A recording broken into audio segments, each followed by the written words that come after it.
Bu kitapni aldırıp setvanmam. Çünkü hem de bu Sigmund Freud'ның Күшнің ешіме degan bu kitabını siz setvelip, bu kitabını okup düşünüp gelseniz, onun kendine udul gelgen dostlarınızdan hemmisinin Күшін yişip verip, akşam bağın görüp gelse, evet avogda kegil tutsanız, şunu ola uan konup kitip kalman yana.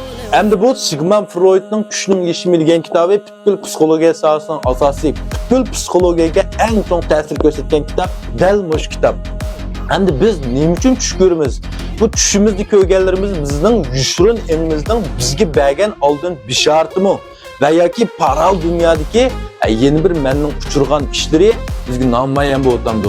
Sigmund Freud'ның bu Күшнің ешіме degan kitabının asli bahası 45 koyken bugün ben bu filmge birden aqs yürek bir bitip meni gönjü okugan fensörlerimge fakat 19 koy Chuango, Baoyo ve Nerli bulun kırasyaksız. Yaktırgan dostlar asıldık seyir karbinden setvenanlar. Rahmet.